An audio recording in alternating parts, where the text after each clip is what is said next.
Heading क्या है? Angle strength effect of stability of carbocation. ठीक, एंगल स्ट्रेंथ। अब देखिए सबसे पहला नंबर आपके माइंड में आ रहा होगा कि ये एंगल स्ट्रेंथ क्या होता है। देखिए स्ट्रेंथ मतलब क्या? मतलब खिंचाव, तनाव। अब देखिए जैसे कि मान लेते हैं कि कुछ इस तरह का एंगल है, ये एंगल 120 डिग्री का है। क्या है? 120 डिग्री का। अब हम इस दोनों को अगर हम ऐसे मोड़ दें, मतलब क्या करें? स्ट्रेन कर रहे हैं, इसको हम झुका दें। अगर झुका के हम इसको ऐसे कर दें, ये 60 डिग्री पे कर दिए। अब इसमें पूछे कि यहाँ पे एंगल स्ट्रेंथ कितना आया, तो कितना आया? पहले 120 था, अब 60 आ गया, तो एंगल स्ट्रेंथ कितना हो गया? 60। यही है आपका एंगल स्ट्रेंथ। ठीक है, एंगल स्ट्रेंथ को हम जो है एंगल स्ट्रेंथ को हम डेल थीटा बाय थीटा बोलते हैं। क्या बोलते हैं? Del theta by theta.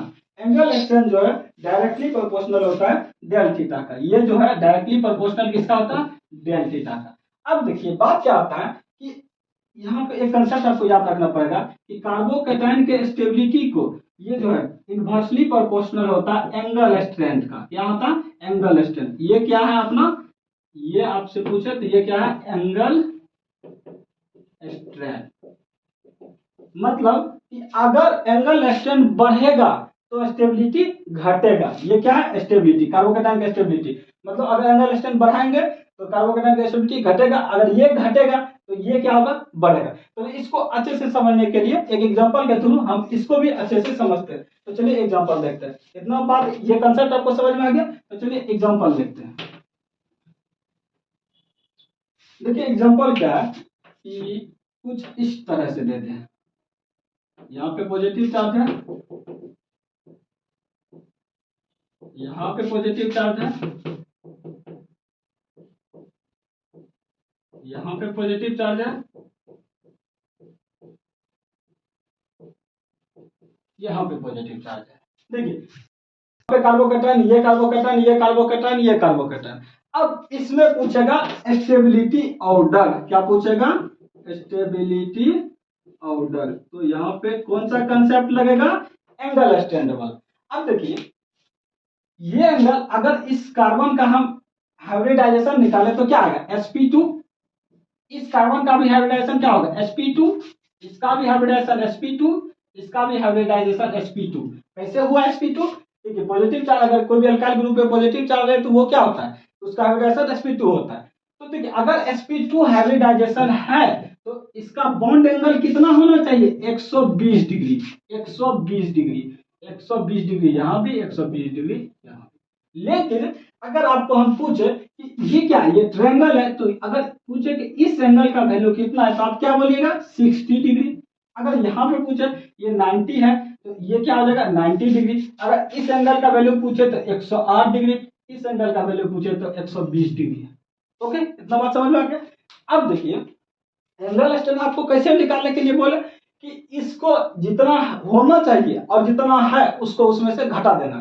तो अगर इसको हम 120 में से 60 घटाएंगे तो एंगल स्ट्रेंथ कितना आएगा? तो एंगल स्ट्रेंथ डेल थीटा कितना आ जाएगा? 60 डिग्री। यहाँ पे डेल थीटा कितना आ जाएगा? 30 डिग्री। यहाँ पे डेल थीटा कितना आ जाएगा?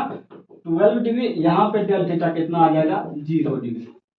अब आपको क्या बताए थे कि एंगल स्ट्रेंथ जो है स्टेबिलिटी के इनवर्सली प्रोपोर्शनल होता है। मतलब कि अगर एंगल स्ट्रेंथ कम होगा तो स्टेबिलिटी ज्यादा होगा। यहाँ पे देखिए एंगल स्ट्रेंथ 0 है, इसका मतलब स्टेबिलिटी इसका ज्यादा होगा। यहाँ पे 12 है, यहाँ पे 30 है, यहाँ पे 60 है। सबसे ज्यादा एंगल स्ट्रेंथ इसमें है, इसका सबसे कम स्टेबिलिटी होगा। अगर आप स्टेबिलिटी ऑर्डर लिखना चाहें तो क्या हो जाएगा? सबसे कम स्टेबिलिटी इसका हो जाएगा, एक का, उसके बाद 2, उसके बाद 3, उसके बाद 4। उम्मीद करते हैं कि आपको एंगल स्ट्रेंथ का कंसेप्ट समझ में आया होगा। देखिए अब ये तो आप समझ गए। अब एक और छोटा सा टॉपिक बचा है, ब्रिज हेड सिस्टम। आप लोग देखे होंगे कि ब्रिज हेड किसको बोलते हैं, ये थोड़ा सा समझने का प्रयास करते हैं। ठीक है, जब आप लोग नोमेनक्लेचर पढ़ रहे होंगे तो वहां पे आप लोग ब्रिज हेड के बारे में आप लोग कुछ कुछ सुने होंगे। अगर हम आपसे पूछे कि ब्रिज हेड क्या होता है तो आप क्या बोलिएगा कि वैसा कंपाउंड या रिंग जिसमें कि कम से कम एक कार्बन होना चाहिए। अब देखिए, जैसे कि हम दो एग्जांपल लेते हैं, उससे उससे आप समझिएगा, उससे आपको बताना है इसमें ब्रिज हेड कंपाउंड कौन सा है। देखिए, एक कंपाउंड ये है और एक ये है, ठीक। देखिए, यहाँ पे भी ब्रिज है, एक ये हुआ एक ये, और यहाँ पे एक ये एक ये। अब इसमें पूछे कि कौन ब्रिज हेड कंपाउंड है, तो कौन सा है। देखिए यहाँ पे, देखिए इस रिंग में जाए तो इधर तो कार्बन ढेर सारा है, इस रिंग में जाए तो इधर भी कार्बन ढेर सारा है, लेकिन अगर यहाँ से यहाँ आवे तो कार्बन कहीं नहीं है। अब इसमें देखते हैं, इधर जाएंगे तो 2 कार्बन है, इधर जाएंगे तो 3 कार्बन है, इधर से इधर आएंगे तो 1 कार्बन है। इसका मतलब कि ब्रिज हेड कौन सा है, ब्रिज सिस्टम ब्रिज कंपाउंड कौन सा है, तो ये है, ये वाला सही है, ये गलत है। अब देखिए, अगर यहाँ पे हम पॉजिटिव चार्ज दे दे, यहाँ पे हम पॉजिटिव चार्ज दे दे, ओके, वहां पे पॉजिटिव दे दिए, वहां पे पॉजिटिव दे दिए, और इस दोनों में से आपसे पूछे कि कौन ज्यादा स्टेबल है और कौन कम स्टेबल है, तो आप कैसे बताइएगा, क्या बताइए। देखिए, सबसे पहला नंबर, अगर हम इसे देखे भी तो ये क्या प्लेनर है, चिपक सकता है बोर्ड में, नहीं चिपक सकता, मतलब ये तो जब आस्तीन बैठ ही नहीं पाएगा तो वो स्टेबल होगा, नहीं होगा। तो इसका मतलब कि ब्रिज हेड सिस्टम वाला कंपाउंड स्टेबल नहीं होता। अगर इस 1-2 में पूछे इसको क्वेश्चन बना के, तो किसका स्टेबिलिटी ज्यादा होगा, 1 नंबर का स्टेबिलिटी ज्यादा होगा, 2 नंबर का स्टेबिलिटी कम होगा। क्यों कम होगा, क्योंकि वो ब्रिज हेड कंपाउंड है, ये ब्रिज हेड कंपाउंड नहीं है। ठीक, इतना बात आपको समझ में आ गया। उम्मीद करते हैं कि आज के लेक्चर आपको अच्छे से समझ में आया होगा। मिलते हैं नेक्स्ट लेक्चर में, तब तक के लिए धन्यवाद, जय हिंद।